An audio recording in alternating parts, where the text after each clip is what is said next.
திமுகவினருக்கு மேடையும் மைக்கும் கிடைத்தால் போதும், சமூக நீதிக்கு நாங்கள்தான் பாதுகாவலன் என்று வாய்க்கிழிய பேசுவார்கள்.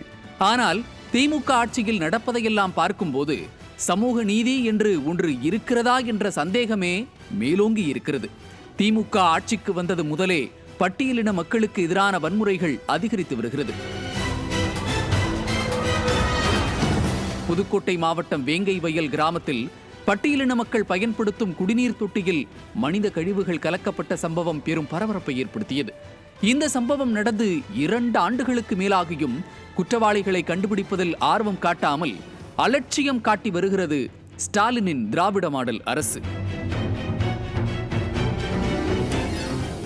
இந்த நிலையில் வேங்கை வயல் விவகாரத்தை சிபிஐ விசாரணைக்கு மாற்றக் கோரிய வழக்கு விசாரணையின் போது கடந்த 20ஆம் தேதியே வேங்கை வயல் விவகாரத்தில் குற்றப்பத்திரிகை தாக்கல் செய்யப்பட்டு விட்டதாக உயர்நீதிமன்றத்தில் தமிழக அரசு தெரிவித்துள்ளது. முன்பகை பழிவாங்கும் நோக்கோடு பட்டியலினத்தைச் சேர்ந்த 3 பேர் குடிநீரில் மனித கழிவு கலந்தது புலன் விசாரணையில் கண்டுபிடிக்கப்பட்டுள்ளதாகவும் தமிழக அரசு சார்பில் தெரிவிக்கப்பட்டுள்ளது. 750 நாட்களாக குற்றவாளியை கண்டுபிடிக்காமல் இருந்த திராவிட மாடல் அரசு அவசரமாக குற்றப்பத்திரிகையை தாக்கல் செய்திருப்பது பெரும் சந்தேகத்தை கிளப்பியிருக்கிறது. பட்டியலின மக்கள் பயன்படுத்தும் குடிநீர் தொட்டியில் பட்டியலினத்தை சேர்ந்தவர்களே மனித கழிவை கலந்துள்ளதாக கண்டுபிடித்துள்ளோம் என தமிழக அரசு சொல்வது எதையோ மறைக்க அவசரமாக குற்றப்பத்திரிகையை தாக்கல் செய்துள்ளதோ என்ற சந்தேகத்தை ஏற்படுத்துகிறது. வேங்கை வயல் விவகாரம் சிபிஐ விசாரணைக்கு மாற்றப்பட்டால் உண்மை குற்றவாளிகள் யார் என்பது தெரிந்துவிடும் என்ற அச்சத்தில் குற்றப்பத்திரிகை தாக்கல் செய்யப்பட்டுள்ளதா என திமுகவின் கூட்டணி கட்சிகளான விசிக மற்றும் மார்க்சிஸ்ட் கம்யூனிஸ்ட் கட்சிகளே கேள்வியை முன்வைத்துள்ளனர்.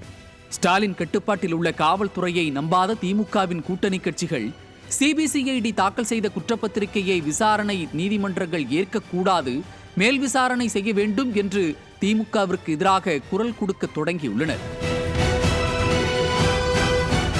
வேங்கை வயல் விவகாரத்தில் நீதி வேண்டும் என்று எதிர்க்கட்சித் தலைவர் எடப்பாடி கே பழனிசாமி சட்டமன்றத்திலும் போராட்டங்கள் வாயிலாகவும் குரல் கொடுத்து வரும் நிலையில் தற்போது அதிமுகவுடன் திமுக கூட்டணி கட்சிகளான விடுதலை சிறுத்தைகள் கட்சி, மார்க்சிஸ்ட் கம்யூனிஸ்ட் கட்சியும் இணைந்துள்ளன.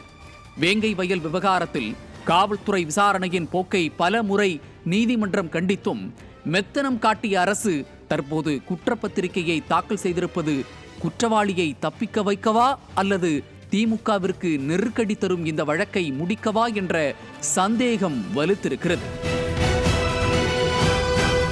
ஆக மொத்தத்தில் வேங்கை வயல் விவகாரத்தில் திராவிட மாடலின் கூட்டணி கட்சிகள் சிபிஐ விசாரணை கேட்பது ஏன்?